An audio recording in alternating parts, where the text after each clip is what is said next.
56. All right. Truck 13 to main. That's truck 13. When I hear the bell, you know I'm all in. It's not just a job, it's a calling. It's a calling. It's a calling. Squad 5, get live. When I hear the bell, you know I'm all in. It's not just a job, it's a calling. It's a calling. It's a calling. It's a calling. 7-3. February 6, I did my thing. Chicago 5. Fire prevention is essential to the fire service that we perform here in the city of Chicago. Going back over the history of the fire department, you would see that fire deaths have decreased tremendously and drastically because of the Fire Prevention Bureau. There's more effort now, more work being done through fire prevention to save lives and to protect property, which is essentially our basic call, to save lives and preserve property.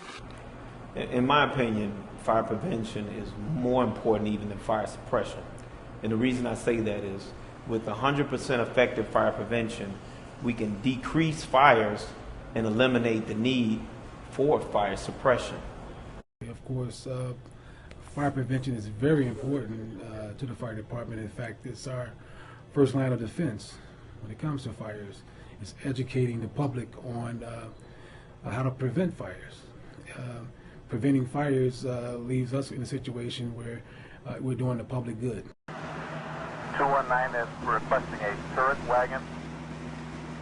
That is correct. We had one, right?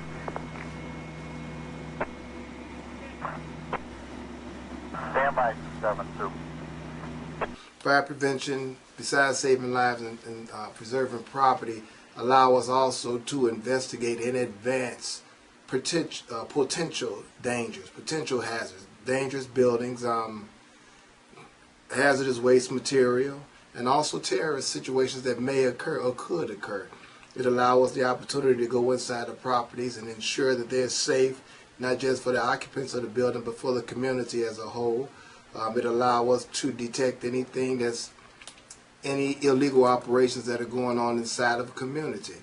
And so fire prevention is very essential to everything that we do in this world. Within the Fire Prevention Bureau, there are sections, if you want to call. There's there's pump sections, there are investigation, there's in-service inspection section, there's schools and there's institutions and underground tanks, and it's a lot of different areas that fire is happening that we should be concerned with. So they are separated by sections that a group of fire prevention inspectors can concentrate on. Okay. Because it is pretty vast. So just being knowledgeable of it and our span of control is to break them down into sections.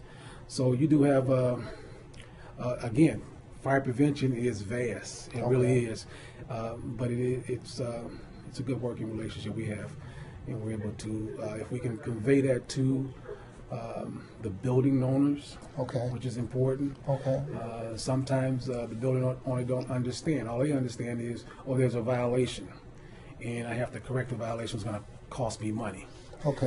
But we look at it as it could save someone's life. With the advent of the last 40 years, I would say 50 years, we've built a lot of high-rises, a great deal of high-rises now. And so now the firefight is not just horizontal, but it's vertical now, and which means that we've got to go up through tunnels into high-rise buildings using staircases and every now and then elevators, but primarily just the staircases. And when we get inside of these high-rise buildings, there's a need to have water ready when we get there. There's a need, in many cases, to have sprinkler systems in place, and that's one of the things that the Fire Prevention Bureau ensures. We ensure that there's water on the upper floors, and also that there are sprinkler systems in place that save us about a good 70% of the time in fires.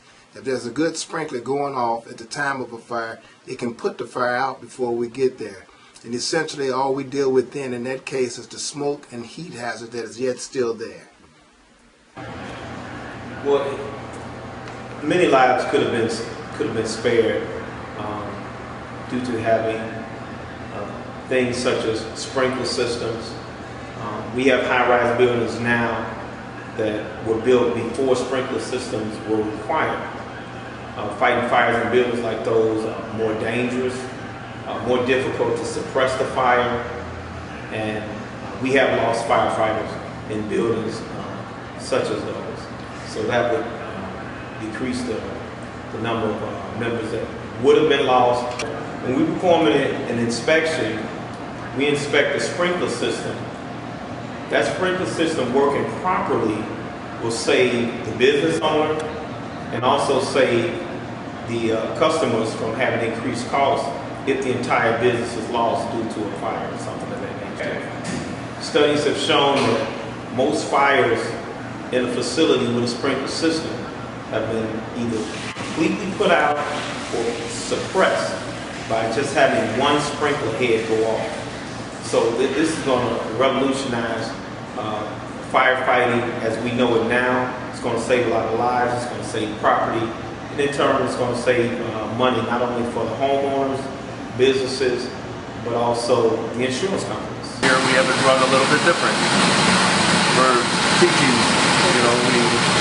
we don't have to go to the underground. We do have bells, we get into that when they come over back for the bell. Everything here is live. All our alarms, although they're not hooked to a central station, we do ring them here. It's a training facility. Any other questions? Your test header, of course, for your control valve after your check. Okay. I don't know, it's like a 4-hour class we give them in 5 minutes. So. Is that it? Class open?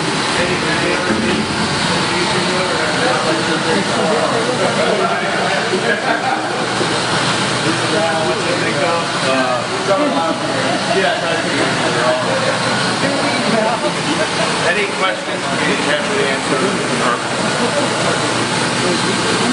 Our bypass, of course, because it's sufficient amount of water supply to put out a fire and the pump is out. So we bypass is all we go. You never know when the fire will be. 10-minute minimum pump time run, right? Panel. In our situation, we did, right, sorry, for the city it's 7, but here it's about 4, because we don't need to be running it all the time. Right. Yeah, if we did it down the line, we would probably, the jockey didn't even have a chance to kick out because we opened that right there. I know you guys are. You spoke about sprinklers now. Is that something that's going to be a hallmark for the future of firefighting? Will the city or will government require that mostly all properties have sprinkler systems in the future? That is an ongoing effort right now to ensure that we get as many buildings sprinkled as possible. The big handicap or the big holdback in that effort is the fact that it is cost prohibitive to some manufacturers and to some building owners, and so they prefer not to do it. But when you measure out the death factor as compared to the financial gain, I would dare say one life saved is worth the cost. 272 to me. Good. 222 is on the scene. This is a progress report from 222. It is a 4-story ordinary. Change the dimensions to 200 by 150. It is a commercial building. We're still having a hard time finding the scene of the fire. Hey, your message. 272. 272. We talk about fire prevention. Who is ultimately responsible to prevent fires? Is it just a government or fire department concern, or is it something that the public should be concerned about as well? I think it's a collaborative effort between the private citizen, the public sector, as well as the government's concern to ensure that everybody is safe. When you look back, reflect back on some fires that has occurred, and you look at how it could have been prevented, you realize that everybody play a role in fire prevention. If you see a hazardous situation inside of a public building, or rather as a high-rise, it's incumbent upon the citizen to make a note to the fire department or to call the fire department, let them know that there's a hazardous situation there. We recently had a fire, excuse me, in the past few years with a young lady coming in after spending the night out, and she got into the elevator, got to her floor. When the elevator door opened, the fire was there confronting her, and she died there in that fire. And so it makes you wonder what type of preventive efforts should have been taken care of, or what was overlooked in the effort to save a few dollars and the loss of life that did result in that.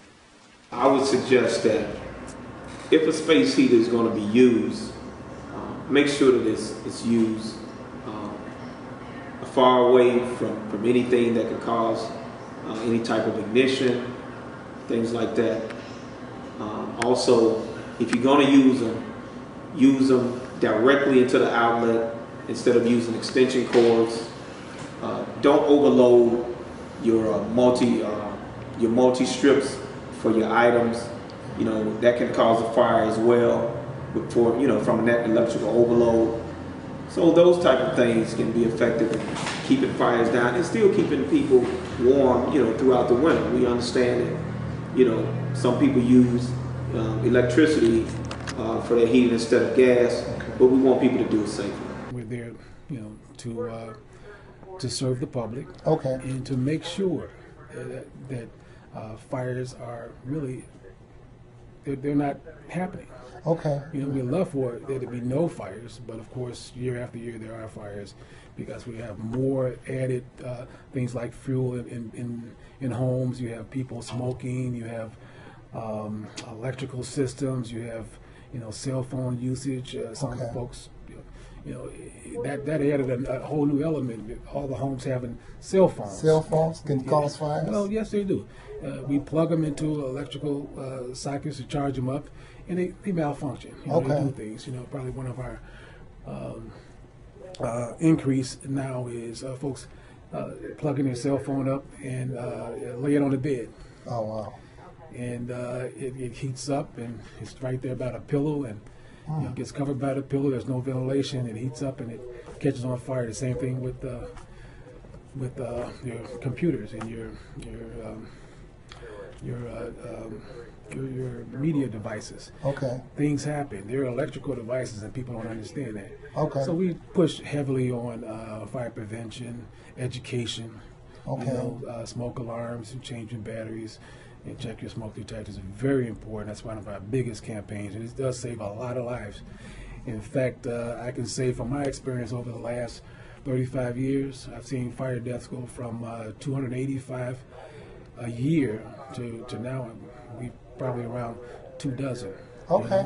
Which is That's phenomenal. That's big. We like to get it down to zero, but that's a phenomenal accomplishment. Yes. And we can't do that without the public's help. There's nothing real hard about it. It's something that has to be done and has to be looked at. All right. And now you have basically, that's the big key to it. And as you see this, like this here, this would be your common setup. As it comes through, down the corridor, into the rooms, or, on a floor, if a tenant space would happen, that kind of stuff.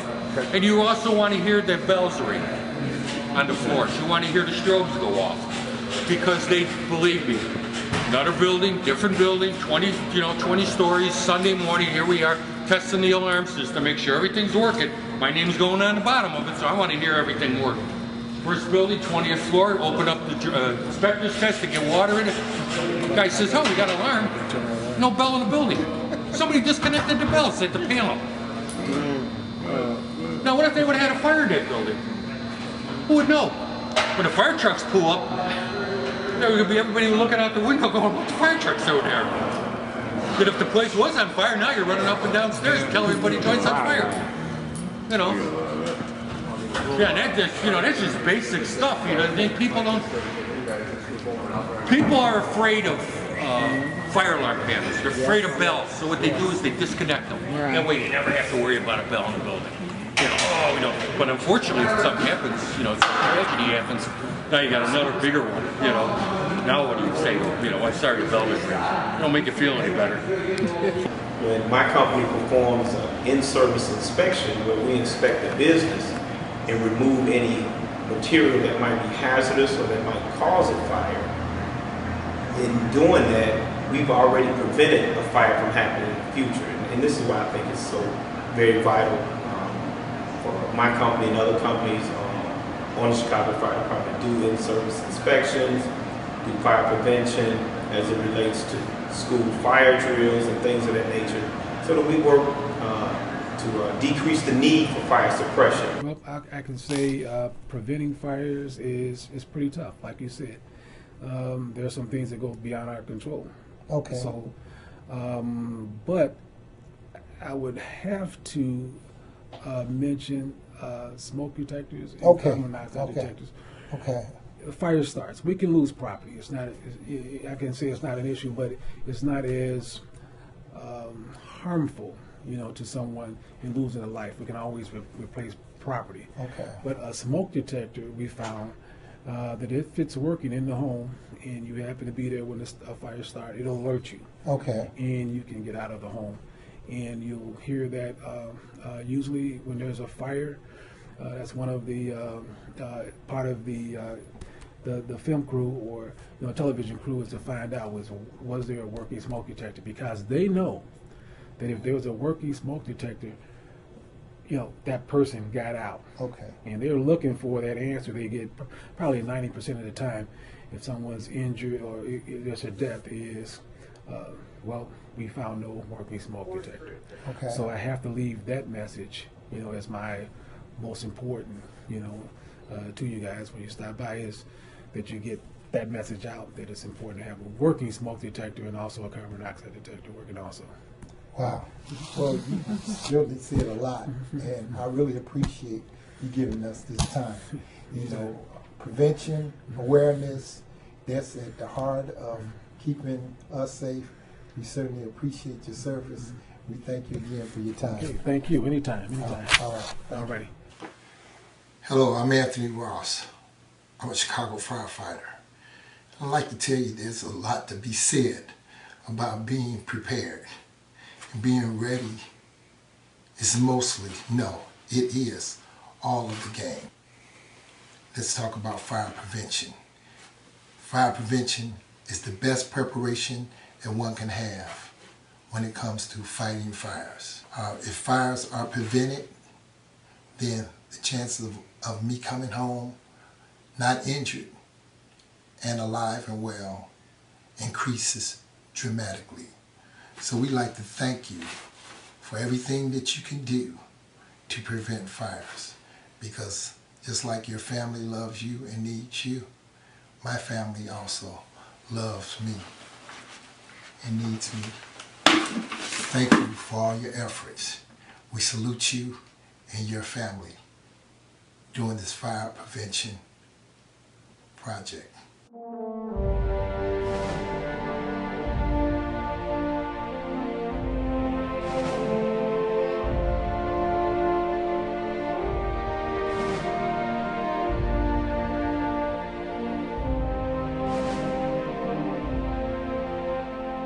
The death of a firefighter strikes to the heart of all those who depend on them, work with them, and love them. As we turn our thoughts to remember the fallen, don't forget heroes are trained, not born. We're there when you need us. Please do your part to promote fire prevention.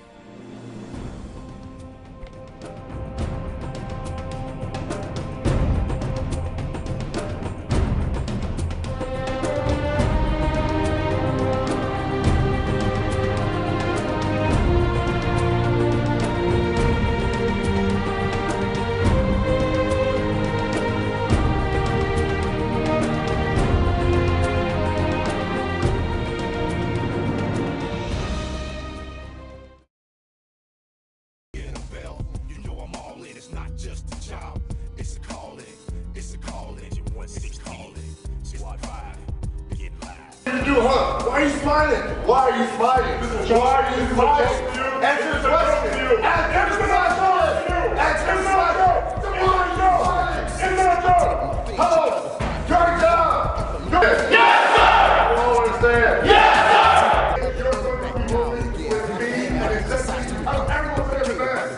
Okay, take the car, put him down. Still human, pioneer, education, a field of pioneer, education, winning the first two. Spreading around, going through the door, just like fire. Fires of beast, and the cat, lions to get the car, beast, two properly fighters, 0 to 60, heal the put him down. How about you move with the speed and intensity? Now, doing it quickly cause we don't wanna be beaten. Now, we all wanna be first engine and first truck. All for the sake of getting the fire struck. Working hard with pride and properly. Our mission to preserve life and property. I'm aware of the danger, still glad to be doing this. I'll feel blessed despite the risk. Best gig in the world. Yo, I love my job, but trucking engine got this. Yo, hold the squad. When I hear the bell, yo, I'm all in. It's not just a job, it's a calling. When I hear the bell, you know I'm all in. It's not just a job, it's a calling. When I hear the bell, yo, I'm all in. It's not just a job, it's a calling. When I hear the bell, you know I'm all in. It's not just a job, it's a calling. They are gladiators. They are warriors. And long ago, they made that choice. The year of 09 was my time to shine. Doing work with my brother from the big 49. I wake up every morning ready to do my duty. Not really worried about how many people stop to salute me. Ever since I was a youngin', I wanted to do this. The kids in class, they looked at me as if I was stupid. The only thing that mattered to me was my family legacy. Trailing right behind my father, who was walking ahead of me. At the age of 21, I accomplished my dream. Standing right next to my daddy on the CFD team. Doing vigorous training, shedding blood, sweat, and tears. While instructors screaming our faces and yelling our ears. My younger year, my worst fear was being a failure. Listen up, cause I'm trying to tell you. When I hear that bell, yo, you know I'm all in.